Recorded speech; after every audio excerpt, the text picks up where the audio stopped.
Senator Sampson. Good evening, Madam President. So the bill before us is entitled An Act Concerning Breastfeeding in the Workplace. And I suppose the bill before us loosely has something to do with that. But this is a very, very difficult bill to debate, Madam President, because it has a sensitive subject matter, and the language before us, though brief, is somewhat confusing. So I think what I'm going to do is start by asking a few questions of the proponent of the bill. Please proceed, sir. Thank you, Madam President. So the gentle lady already mentioned that there is an existing state statute, and I believe that state statute is in lines 5 through 12, although it does indicate the new language as well. But the existing language says an employer shall make reasonable efforts to provide a room or other location in close proximity to the work area other than a toilet stall where the employee can express her milk in private. And I just want to verify that is in fact the current state law in Connecticut. Through you, Madam President. Senator Kushner.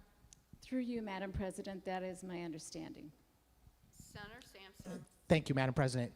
I am curious to know what is meant by the term reasonable efforts. Through you, Madam President. Senator Kushner. I believe that's a term of art, and that, in fact, it means that it's a commonplace phrase we use to make sure that there could be impossible efforts. In other words, it might be impossible to provide such a space, but if you make a reasonable effort to do it, then you're going to have been fulfilling your requirements under the bill. Senator Sampson. Thank you, Madam President. I appreciate that answer, but it's quite clear that by your response, it is completely, utterly subjective. What I might consider to be reasonable, or what someone else might consider to be reasonable, or impossible for that matter, is up to the person that is being asked.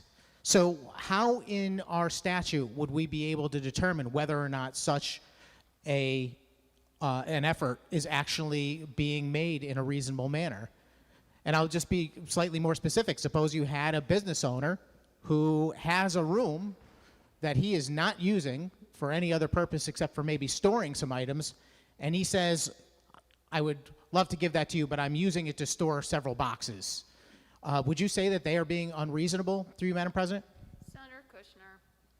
Thank you, Madam President. Through you, I believe it could be determined that they were unreasonable if, in fact, there was room to put in a refrigerator and there was an outlet, and they simply wouldn't allow it. I think that could be determined to be unreasonable. As a young woman who was nursing my babies at home and wanted to express milk at work, I would have been fine in an area, in a room that contained boxes and other storage, provided there was privacy and there was an opportunity to have an electrical outlet, to use a breast pump effectively, and a place to store the milk.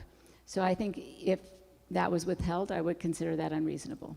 Senator Sampson. Thank you, Madam President. Well, I appreciate you letting us know what you believe is reasonable or unreasonable. Through you, Madam President, Senator, will you be the person deciding what is reasonable or unreasonable in the future if there's ever a dispute between an employer and an employee on this issue? Senator Kushner. Through you, Madam President, I am not the person who would make that determination. Senator Sampson. Thank you, Madam President. I think that's entirely my point, which is that every situation is going to be different. And every employer's situation is going to be different, as is every employee's situation. And what you and I might consider to be reasonable might be different than someone else. And we could certainly disagree. Madam President, through you, do you think it's possible, Madam Chairman, if two people to agree about what is reasonable when it comes to their efforts to provide a room and so on under this bill? Through you, Madam President? Senator Kushner. Thank you, Madam President. I do want to point out that the term reasonable efforts is used throughout the law, and I will say that, you know, I certainly through the enforcement of labor agreements came across that as a very commonplace term that both arbitrators and judges and commissioners have a clear understanding that that's a term of art, and that they understand how to interpret that and how to apply it. I also want to point out that this determination would be made by the Department of Labor. They would be the first line of hearing any complaints about the enforcement of this, and I believe they would certainly have a great deal of experience in applying such a term as reasonable efforts. Senator Sampson. Thank you, Madam President. So what I'm hearing is that there will be someone in the future, given a dispute, that will be in charge of making a decision about what's reasonable and what's not. But we are going to trust them to be knowledgeable enough to be the decider of what's reasonable and what's not. Is that correct through you, Madam President? Senator Kushner.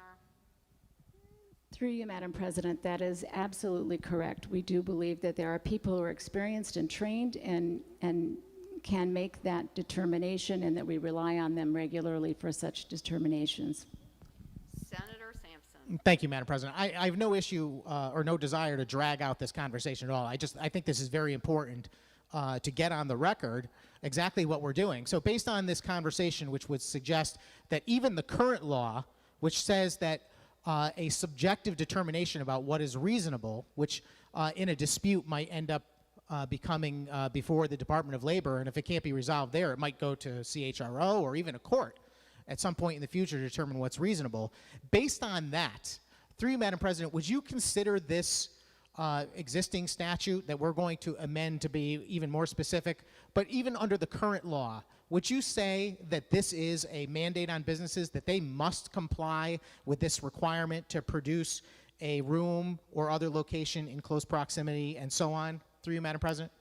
Senator Kushner. Through you, Madam President, I believe that this is very clear that it will be a requirement of business to make a reasonable effort to do so. Senator Sampson. Thank you, Madam President. I hope that people at home are listening and they are as confused as I am. Because where I come from, no one tells me that you should make a reasonable effort not to rob a bank, or you should not make a reasonable effort not to commit some other crime. Or if I have to build my house, I cannot build it within 10 feet of the property line. Nobody tells me make a reasonable effort to put it within 10 feet of the property line. They tell me what the law says. And here we are saying, well, make a reasonable effort. And the reason why I'm bringing this up, Madam President, because I was in the House back when this law originally was passed, that we are proceeding to amend. And when that happened, the argument that was being made by the proponent was that this was not a mandate. This is just a suggestion, they said over and over and over and over again on the floor of the House of Representatives. We don't really want to put a mandate on businesses. Please don't characterize it like a mandate on businesses. It is just a suggestion, Representative. That's what I heard. So I want to make sure today, when we're doing this, what the original law is and what this new fine-tuning is going to be is either a mandate on businesses that they must do it, or it is simply a suggestion. Through you, Madam President, which is it? Senator Kushner. Through you, Madam President, I think this is very clear that we are saying to businesses that you must make a reasonable effort to provide these conditions. And I want to say that I feel like we've come a long way. There used to be a commercial like that, we've come a long way, baby. Well, we have come a long way for babies, and we know that expressing milk and continuing to nurse our babies is extremely healthy for the children. And this is really important. Yes, businesses must comply with the law. That means they must make a reasonable effort to provide a private place with access to an electrical outlet so a woman can express milk for her baby. I think this is not too much to ask from businesses. It says reasonable effort, which makes it very clear that if the conditions do not allow for it, would make it nearly impossible, would make it very difficult. I think they would have a good case to say that it couldn't be done. But the bill is clear, they must make a reasonable effort. Senator Sampson. Thank you, Madam President. I appreciate the discussion about the subject matter for why a business would be required to provide a room. And I'm as sympathetic to nursing mothers as anyone is. And we're going to get to the subject of nursing mothers and how important they are, I promise. But right now, I want to talk about what the standard for reasonable effort is. And just to clarify, I believe I just heard that the standard is nearly impossible or very difficult. Through you, Madam President, which standard is it? Is it nearly impossible or very difficult? Through you, Madam President. Senator Kushner. Thank you, Madam President. Through you, I don't think that it requires that I make a determination on which one it is. I think the law is clear, and I think this is a phrase that's used throughout the law. Reasonable effort will be understood and determined by DOL or CHRO or a court of law, as the good senator suggested. Senator Sampson. Thank you, Madam President. All right, I think we've beat that dead horse, which is it's quite clear that this is a subjective law. We do not know whether or not is a mandate or a suggestion, and we do not know exactly what the definition of reasonable is, and that will be up to some person who we don't know who it will be in the future. I think that's what we've covered with the underlying existing law. To the chairman's knowledge, through you, Madam President, has anyone filed a complaint under the existing law with the Department of Labor to this day on the subject of the failure to provide such a room for expressing milk? Through you, Madam President. Senator Kushner. Through you, Madam President, I do not know the answer to that, but I do know that you can see in the fiscal note that it is anticipated that the Labor Department has sufficient staff and expertise to manage any complaints, which would lead me to believe if there have been complaints, there have been very few. Senator Sampson. Thank you, Madam President. Well, I have to say that I am surprised that we are here and the chairman of the Labor Committee is bringing out a bill on a subject matter that will create another mandate on businesses, and we do not know, we don't have the information about whether or not there's ever even been a complaint on the subject that's before us. To me, I think that would be the very first thing I would want to know. Before I went to go make a case, I would want to know if anybody ever had this problem, whether or not we should be creating a new law to solve a problem. Because generally speaking, Madam President, I don't think we should be making laws when we don't have a problem to solve. So let's get into the crux of the bill, which is to take that existing extremely vague law, and I want to talk about the subject of vague laws in a moment, but I want to point out that we are taking an already vague law, which I think there's no question anyone in this room can say that it's not vague. It's quite clear it's vague. We've heard several different interpretations of what reasonable efforts might construe, and those are not even valid opinions because we don't know who will decide that in the future. So, following ahead, lines 7 through 12 are the meat of the bill, which it's short enough that I'm going to read it, Madam President. It says, and provided there is no undue hardship, and we'll come back to that in a moment, such room or other location shall be free from intrusion and shielded from the public while such employee expresses breast milk, include or be situated near a refrigerator or employee-provided portable cold storage device in which the employee can store her breast milk, include access to an electrical outlet. I want to just stop for a moment and say very clearly that this bill, the subject matter, the fact that it's a sensitive subject matter should not affect our decision-making process whatsoever. It would not matter whether this bill was about breastfeeding in the workplace or any other requirement that we are placing on a citizen or a business in this state. What we need to do, Madam President, when we write laws here is we need to be clear what we're asking people to do, and we need to know our place.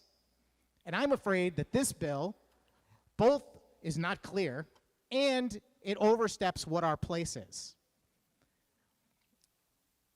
Through you, Madam President, in line 8, this bill, which we've already said is subjective based on the term reasonable effort, now adds an additional vague statement which says, provided there is no undue hardship, the employer must now do these other things that I just itemized. Through you, Madam President, what is the definition of undue hardship? Senator Kushner. Through you, Madam President, undue hardship, much like reasonable efforts, is a term of art that is often used in statute and also often used in other kinds of labor agreements, and I believe that it says exactly, it means exactly what it says, undue hardship, and I think that the Department of Labor is equipped with the expertise to interpret what that means.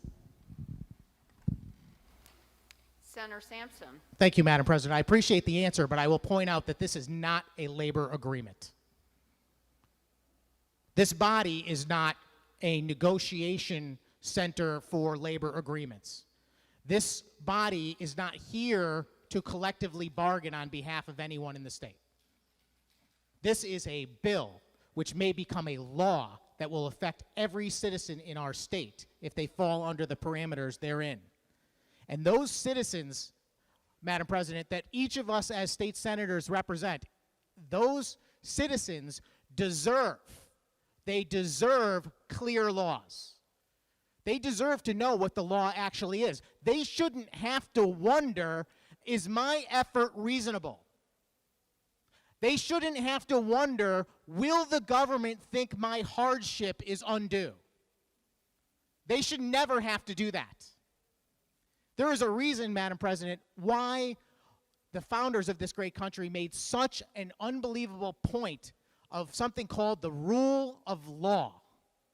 They were trying to separate us from the governments that existed before then, which were not rules of law. They were not governments of words on paper. They were not governments of law that everyone could count on. They were governments of men or women, but someone who would decide on a day-to-day basis subjectively what the law might be.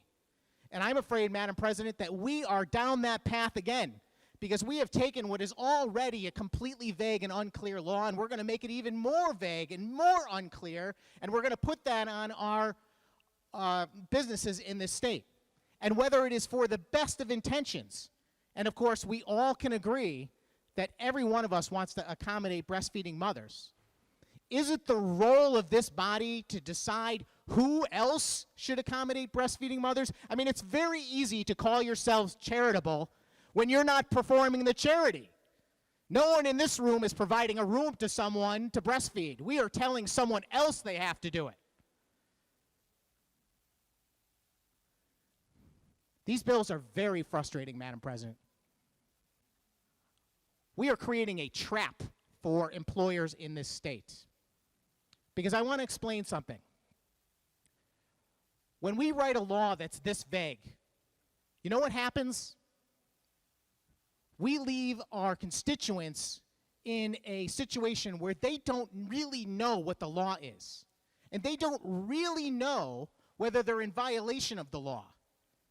And worse than that, Madam President, what we are doing is we are going to give some person in the future, whether it be a commissioner of the Department of Labor or someone who negotiates these things on behalf of the Commission on Human Rights and Opportunities, or some court in the future, we're going to give some person the reason to sit down and make a subjective decision about what is truly reasonable or what is actually an undue hardship.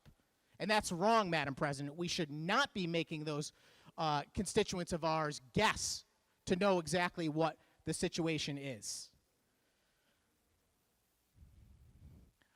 I've heard all kinds of things in the questions and answer portion of this discussion. And I don't really know, even after asking all these questions, whether my constituents are truly mandated or not. I don't know the answer to that question. I didn't hear a clear answer to that question. So as far as I'm concerned, a yes vote equals a no vote. No, there is no difference in this particular case. There's absolutely no difference because we have not determined what a law is. All we have done is say that there is a chance that some person, some bureaucrat that is far away from here and far away from the business is going to decide whether it was right or wrong. It is a dangerous track that we are on, Madam President. We should not be writing laws like that. We are better than that. We owe it to our constituents. If we really believe, Madam President, that businesses should be required to create a room and set it up for this purpose, then we should do a mandate that says they must create a room. They must establish the location for this activity. But we don't do that here. It's written a reasonable effort. It's a strong suggestion. And I don't know why that is, Madam President. Is that to encourage more people to vote for it? Because it's not really a mandate like they told me in the House when they passed the underlying bill? Or because We want to really leave it up to someone in the future about which businesses they want to go after or not, based on something other than the rule of law. Anyway, I think that concludes my remarks, Madam President. I'm going to vote no on this bill today. And the reason why I'm going to vote no is because I don't want to write laws that I don't think are worthy of my constituents. It's just that simple. First off, I don't think this body should be interfering in something that can easily be satisfied by these people talking to each other. I have been an employee and I have been an employer, and I know many, many people that fit into both of those categories. And generally speaking, people are nice people.